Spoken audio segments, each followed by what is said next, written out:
I'm still not entirely convinced that I've heard of a narratively fantasy music. And part of this makes me wonder if in music, which, I mean, the difference between music and literature is music is asignifying. It's just, it sounds. You can tie it back to signification, but ultimately what makes music different from even like read poetry is that there's something that bypasses any sort of attempt to categorize it. Like, a guitar doesn't represent anything. Sure, it suggests that a guitar is there, but the sound is the sound. What do you mean by narratively fantasy for music? The difference between narrative fantasy and aesthetic fantasy is aesthetically fantasy means it suggests our ideas of fantasy. Representationally, it evokes the same things that fantasy tends to evoke. And so narrative science fiction versus narrative fantasy, it's narratively science fiction if it's interested in deeply exploring the what-ifs, carrying them out to their logical conclusions. And it's narratively fantasy if it tries to avoid the what-ifs and rather dive into the escapism, try to get away from concerns of everyday life. I might have one song that is narratively and aesthetically fantasy. What you got? There's a piece of music written in Middle English, which was like a period of time in like the 1500s where, like right after Chaucer's English. It's called Merry It Is, which means merry is it, merry it is, which is a longing for the summer to return during winter. But most often the song has like lutes and instruments that you might hear from that time period, but the lyrical content is, I miss summer, I long for summer, it's so cold, I can't wait for summer to come back, which is very different from what you might have heard during that time because Christianity was such a big part of European history. A lot of the music would be written about God or for the church. This is one of the pieces that were made that does not have God in mind necessarily, at least literally saying God bless or whatever. It's just a longing for a new period. I also feel some of the struggle might be the fact that in fantasy, like we assume lutes are a fantasy thing because we had lutes in like that era. It's rare like to find an instrument in fantasy that's not like a real instrument somewhere. Mm-hmm. Yeah, part of the trap is that our definition of fantasy is things that evoke older periods of human culture. What about the cantina music in Star Wars? I mean, inherently, those aren't instruments that exist in our world, so the sounds aren't something that we could quantify with real instruments as much as we try. But they do use real instruments to make the physical sound, yeah. but they'll play it over them acting like they're playing a different instrument. Like, I think there's a steel pan in there. Mm-hmm. There is, and there are most definitely saxophones, and there's most definitely drums. However, I'm saying if you look at it strictly from a canon perspective, they played those instruments and made that sound. Yeah. So wouldn't that inherently be fantasy? Because if we can create a song and put it out there at this point, then that makes the instrument we played it on real and a real sound. So that removes all fantasy from even being a possibility. So that's kind of what I'm wondering as far as music and this graph we have in front of us. The aesthetics of science fiction and fantasy are based on the representational capacity of whatever media it's pointing at this. Star Wars points at science fiction. It gestures towards it. But if you interrogate it, it's not science fiction. It plays out like a fantasy. Music has this capacity to point at things. Anything with a lot of synths, it points at science fiction because synths, at least at one point, felt futuristic, and now they feel like what at one point felt futuristic. Same with fantasy, things with lutes. It feels fantastic because we don't have lutes nowadays as a gesture towards the past. But the narrative element, I feel like, is fundamentally different between music and fiction. I would be inclined to say that, and I want to hear y'all's opinions because this is sort of a bold assertion, but in music, this doesn't have two directions. It just has one direction. It's narratively in the present or it's narratively somewhere else, fantastic or science fiction. So maybe we can point at a lot of music that we're debating, whether it's sci-fi or fantasy, jizz music, because it's trying to create an image of music that exists in another world. it's both science fiction and fantasy. And because music can't reference the current situation, words can, or you can use instruments to suggest the current situation. But ultimately, it's either something we're familiar with or it's something alien. And alien means either science fiction or fantasy, just depending on the context. I got no thoughts on that. Would you rephrase the question for my stupid ADHD brain? It was less a question, more a statement that I want to hear if you agree or disagree. But I think music can be aesthetically science fiction or aesthetically fantasy. I think we've talked about a lot of ways it can be those two. But I don't think music has a narrative. Music divorced from lyrics and divorced from the, what the instruments represent. Lute represents medieval. Synthesizers represent the future, or at least a 20th century ideal of the future. But I don't think music has narrative in the same way fiction has narrative. So I feel like it might be a false dichotomy trying to say narratively fantasy music, narratively sci-fi music. I feel like this is a place where music pushes the boundaries of how we understand art. I'm trying to think what would count as narratively fantasy for music then. If we're not relying on lyrics or typical instruments that you might see. That's kind of what I mean. I feel like there is no such thing as narratively fantasy as opposed to narratively science fiction. We might be able to say something is narratively in the present musically, as in it incorporates the structure of music that we're used to, in like 20th through 21st century pop music. That's narratively in the present. That's narratively contemporary.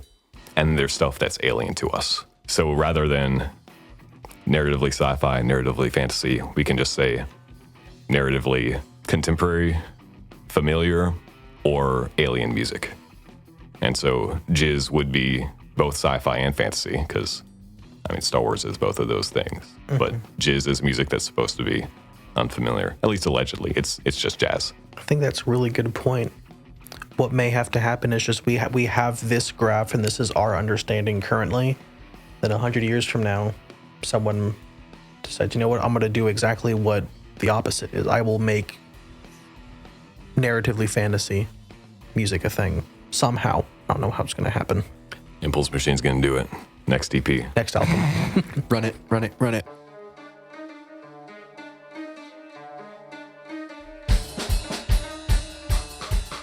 What if rather than having a coordinate plane with 4 different sections, we just had one section and it was going from 0 to 100 on a sci-fi scale and on a fantasy scale? Because it seems like sci-fi seems to fit the aesthetic because you have the lute, which is very much not sci-fi. That is as down to earth as you can get. You were taking wood from trees, you were taking guts from goats, and you were creating a bow with hair. Or you could be using a synthesizer, which is inherently futuristic. You press this key and it sends an electronic signal to a chip, which sends it to a cable, which sends it to a computer, and it picks it up. And then narratively, I feel like it could be 0 to 100 on a fantasy scale, as in this is completely based in reality, almost like recreating certain events, like in certain music when they play direct clips from politicians or they play direct clips from public speakers. That is based in reality, just about as based as you can get. Based. And then there's completely fantastical, like you were talking about with Rush's 2112 in the intro track for that. It's somewhat based in our reality, but it is fantasy in the fact that it is removed. Mm-hmm. So rather than basing it off 4 sections, would it be easier to just base it off of an like X one and a Y? graph versus a grid. An X and a Y going towards 0, rather than going into the negatives, because I feel like that's where it gets really subjective. I'd be interested in it. I'd like to see an example of it, so then compare it. I would be inclined to say that, at least for music, this measurement of absolute value rather than plus or minus would make more sense. Because to me, what separates music from other forms of art and why music is in some ways the most primal form of art is because it doesn't have this plus or minus aspect to it. Things are more intense or less intense. And in some ways, the more intense you get, the closer to a total void of intensity you get. We can think of like black metal and doom metal some of the heaviest, most extreme types of music created in recent history, I fall asleep to black metal. I fall asleep listening to brutal death metal if I'm like on a plane and having trouble, because this level of brutality sort of fades into white noise, and it's like equivalent to ambient music. So rather than having it on the same scale of we have aesthetic sci-fi and we have aesthetic fantasy, aesthetics is just sci-fi. Because we are going from how removed it is from reality, and then narrative, we have fantasy because that's just how removed is it from reality. Rather than the four quadrants. So then where would you place like some heralds of sci-fi or fantasy? Like where would you put them on that graph? Like if you want like the most science-y possible, Star Trek. The most fantasy-y possible is Lord of the Rings. Okay. That's my guess though. So you want it with movies? Well, I mean, any kind of media. Yeah. Okay. So you see, if we look at this right here, so we've got it almost on a scale. Like the aesthetics of sci-fi. Narratively, KMFDM is a little more based in reality. It's a little more based in activism and like the machines that run our world. However, as far as aesthetics go, they use a lot of technological sounds and mechanical beats and stuff that's generally considered sci-fi. Now, if we go over to 2112, narratively, it is removed from reality. So it's pretty far on the fantasy side of things. But aesthetically, it's only somewhat sci-fi because it is still based on day-to-day life. Dio, the aesthetics aren't very sci-fi. They are using electric instruments, and I guess we could put Zeppelin in a very similar boat here. Narratively, it is very fantasy. So I feel like rather than trying to have the graph go off this way and go off this way, it would be more streamlined and appropriate to just have an X and a Y go into zero rather than going into the negatives. So functioning off absolutes. That is very interesting. However, I'm still trying to understand it on a base level. I'm having a hard time explaining this. No, you're good, man. Don't worry about it. I feel like this is something to think on and come back to in a future episode. And my gut instinct is to say that the narrative and or thematic axis could be an absolute like that. But I feel like aesthetics would still be a plus minus, because for me, aesthetics is something that's like semiotic in nature, and how we divvy stuff up based on reference is in terms of opposites. We come up with ideas that we express in language based on their opposite. Whereas the thematic / narrative, that's more fickle of a boundary, because there are narratively science fiction Star Wars things. I think of Knights of the Old Republic 2. It's a deconstruction of the fantastic elements of Star Wars. It's taking these things and asking what if, playing them out to their logical conclusions, which are much more morally gray than Star Wars films want us to think. Okay. So what if rather than basing it off of sci-fi and fantasy, we attempted to base it off of aesthetics historically and narrative as far as fantasy? The closer you get to zero, the closer you get to reality. So then what would a negative versus a positive look like? A negative versus a positive? Negative is going into the past, positive is going into the future. The functional equivalent of aesthetically fantasy versus aesthetically sci-fi. Yes. Okay. So this point, the zero right here, let's consider that reality for a second. So this is the present. It is not narratively fantastical in any capacity. But the further you start to step away, the further it gets removed from reality. And that can go into the future, which is sci-fi. That can go into the past, which is alternate history. It kind of leaves less room for guess and check. So it does remove some of the creativity and the, I guess, game theory. Just a theory. It's just a game theory. Oh, Pat.